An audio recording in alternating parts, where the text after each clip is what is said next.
kining atong trabaho hatag man tag proyekto ani, mao man ang atong trabaho. Kung di ka maghatag og proyekto, dili ka ngayan. Kung dili ka maghatag og serbisyo, dili ka ngayan. Ana lang man na. Kina na makita sa tao na makadawat gyud sila ka dili kaayuhan in terms of monetary, pero makadawat gyud sila og hinabang mga serbisyo, mga proyekto, mga programa gikan kanimo. Kay kini atong ginabuhat para man ni sa kausaban, kauswagan, kalambuan, mao man ning atong tumutuyuan. Mao nang ginapangita sa tao. So sa kinatibuk ang resulta, Congressman Carlo, kontento ka ba sa bilabayang eleksyon sa barangay Iski elections? Well, I dili 100% kontento, no? Naay mga uban diha na unta nakalusot pero wala may swerte. Naay uban diha na abinako kusog pero mao lagi na dili mao ang gigawas na resulta. There are candidates that I had wanted na to win. Kay I was I had hoped that they would have won kay kilala ko na sayang makaserbisyo sana na maganda sa barangay. So I'm not 100% satisfied. Kontento ko na kadaghanan sa akong mga gisuporta na kalusot. Pero naiuban diha na wala, pero nalipay lang gihapon ko kay ingon nila na bisan na wala sila sa pwesto karon or wala sila nakalingkod karon, magpadayon lang o magpabilin lang gihapon ang ilang pagtabang o pagsuporta sa pagserbisyo sa katauhan sa barangay. So, mao nang importante para kanako. Whether naaba ka sa pwesto, naaba ka sa poder, or private citizen, private individual ka, importante para kanako na magpabilin lang gihapon kang leader. Na bisan wala kay pwesto, official nga pwesto diya sa gobyerno, leader lang gihapon ka in terms na ikaw lang gihapon ang gaserbisyo sa katauhan pinaagi ug paggamit pod sa among first congressional district. Okay, Saldi, aside po daghang kapag mga pangutana pero break usal kita, no? Ayaw mughawa. Mubalik ta human lamang sa pipila ka pahinumdom. Kalambuan, Dalatmanan. Maayong adlaw. Aniya na pod ang inyong programa, ang Tatak K. Sa makausab kita mag-apod-apod og mga wheelchair sa atong mga kabus nga mga pasyente dinhi sa unang distrito. Gikan sa mga lain-laing barangay, malipay nga nakadawat ang 20 ka beneficiaries sa gihandom nilang wheelchairs. Sila komportable nang makalingkod ug makasudong sa ilang palibot, ingon man nga tunhay na silang maatiman. Dako ko kaayog pasalamat kauban sa akong mga pamilya. Kumikan nag-wheelchair tao ko pobre na manggod ning taon na pagkatao. Salamat kong dako. Mao kini ang batch 12 sa atong wheelchair distribution ilawom sa atong Oplan Kalusugan program. Bata man nooy daran, hilabi na ang masakiton ato gayud tabangan. Magpadayon ang among pagserbisyo kaninyo, kini ang inyong higala, Congressman Carlo Nograles para sa Tatak K.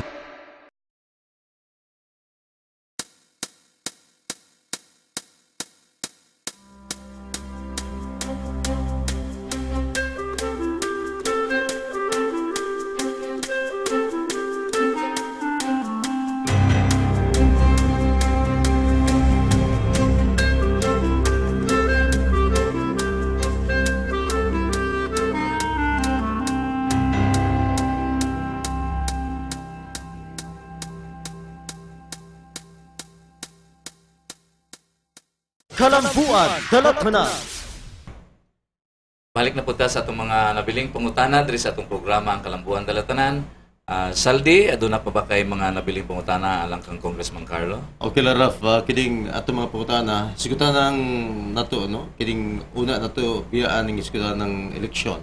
Congressman Carlo, palihog tuguti daw kami nga mangutana kung unsa gani kahimtang sa protesta sa Team Nograles may kalabutan niya tumilabay nga lokal nga pinilian niya tumilabay nga Mayo, Congressman Carlo Nograles. Well, so by status karon before manggod nagkaroon og barangay election, ang murag ang nabilin nga issue katong pagpadala sa mga ballot boxes dito sa Manila na pending tungod kay ingon sa COMELEC na wala day warehouse.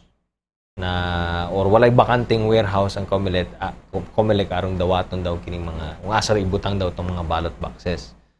So naningkamot ta na magkaroon o makapangita og warehouse ang Comelec pero naabtan man ta sa barangay election.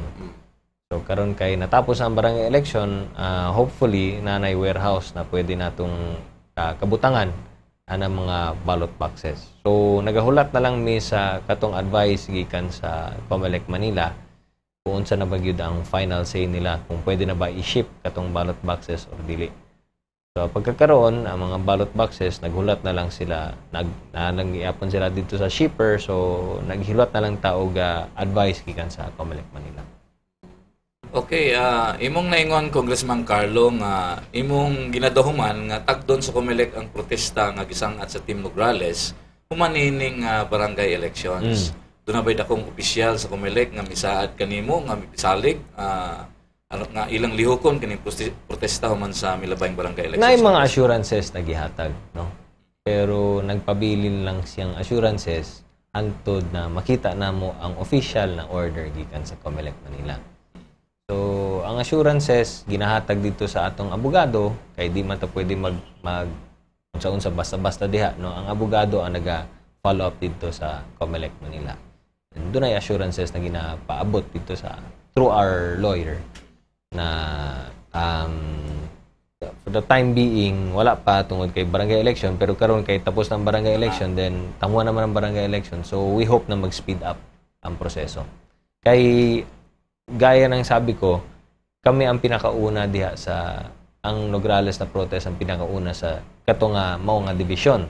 So naapay mga naa dito sa ubos na mga protesta pod gikan sa lain-laing mga probinsya ug mga distrito. So naapoy pressure gikan sa ila.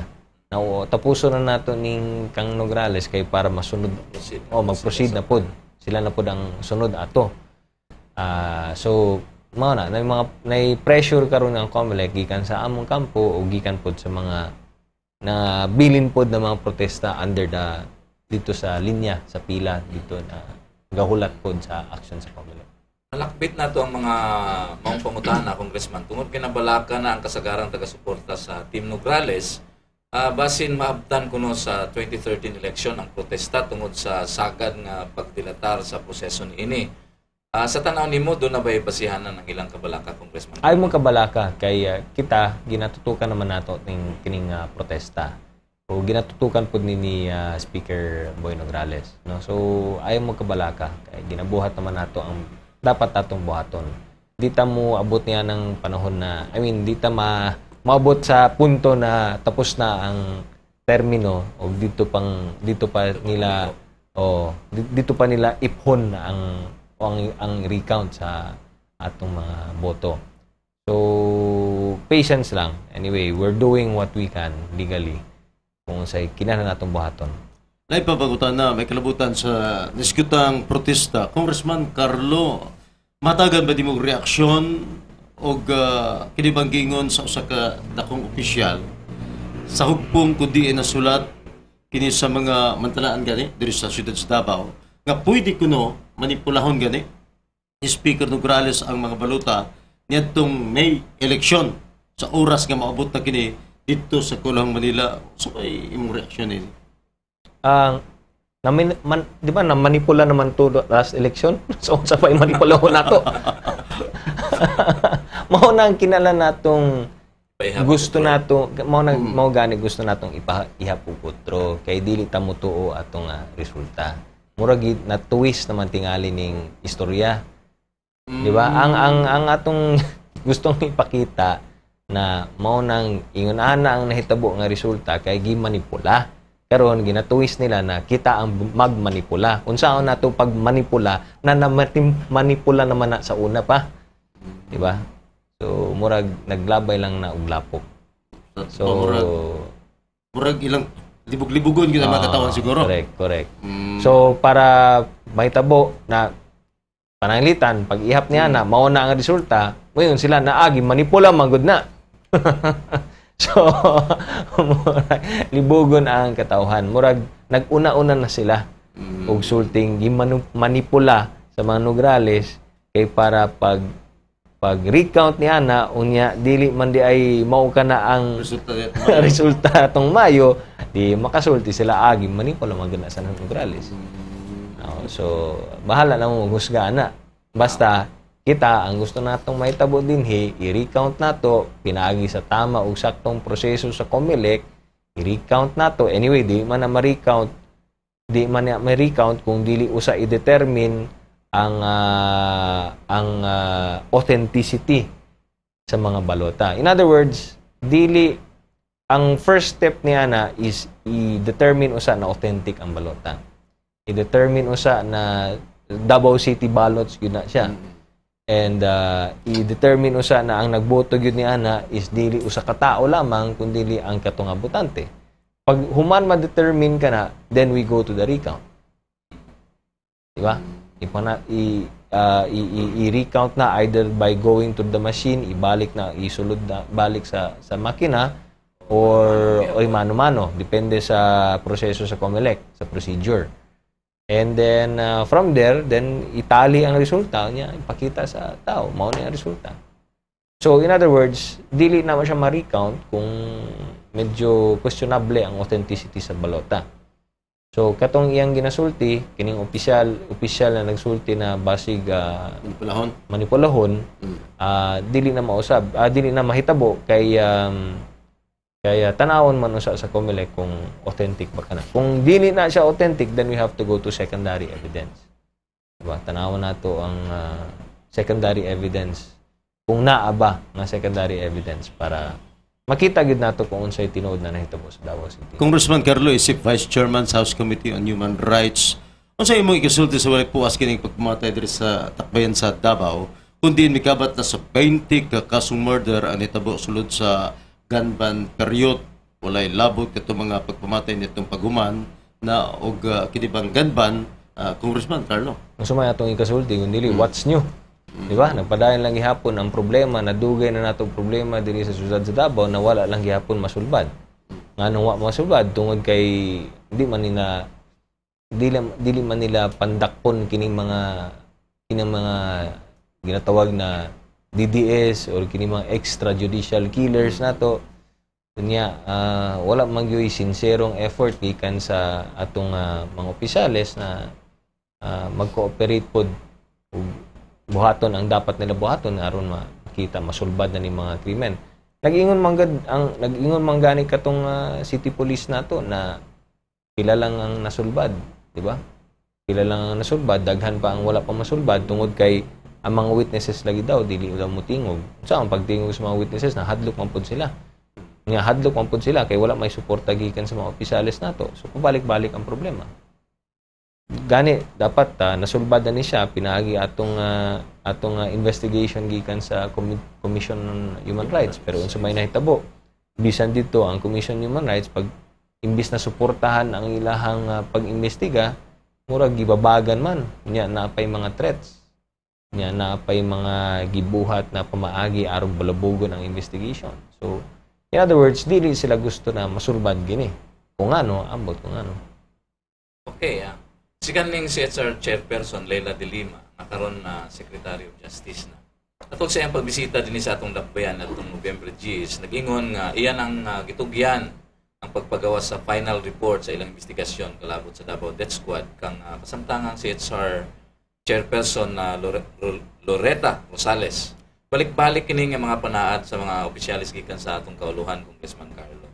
Doon na ba'y puruhan nga musulod sa eksena ang Kongreso aron masulbad na ang sa dayon o kining mga kasos pagpamatay sa atong dakbayan? Well, actually right now this coming Monday magsugod ang among technical working group aron i-consolidate ang mga na-file na bill regarding dito sa usab sa charter or paghimo sa charter sa Commission on Human Rights tagaan og mga gahom ug apil na dito ang prosecutorial powers gikan sa para sa Commission on Human Rights. Unya ako ang gitask nila as the chairman para sa technical working group para ako mag-preside kumbaga dito sa technical working group para maghimo na atong draft bill para lig-unon nato ang Commission on Human Rights tagaan nato og dugang mga mga gahom, mga powers at pilang prosecutorial power. So mao ni ang among ginabuhat para ma-strengthen natin